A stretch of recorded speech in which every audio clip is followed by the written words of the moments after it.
En commission liturgique, nous avons eu l'idée, en réfléchissant après évaluation, vous savez, après chaque présidence, chaque célébration, chaque édition, on réfléchit, on fait une évaluation pour voir qu'est-ce qui pourrait être amélioré dans ce que nous avons.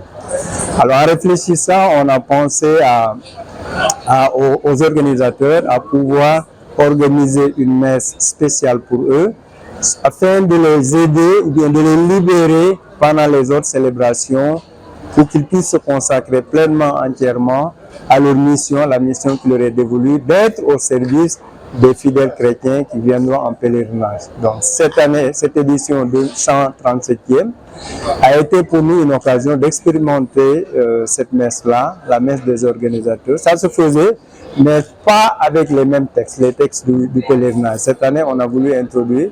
Quand on en a parlé à l'autorité ecclésiastique, il a été d'accord avec nous de manière spontanée, exceptionnelle. On le remercie déjà pour cela et on espère que cela va continuer.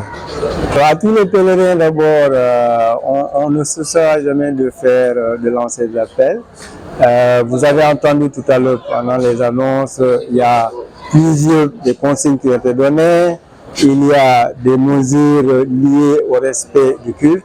Donc on les invite vraiment à s'approprier ces règles-là, à s'approprier ces mesures disciplinaires entre guillemets, afin de vivre non seulement personnellement et communautairement un pèlerinage saint, mais aussi de laisser nos lieux de culte propres, de sauvegarder notre maison commune qui est aujourd'hui plurielle, composée de plusieurs lieux.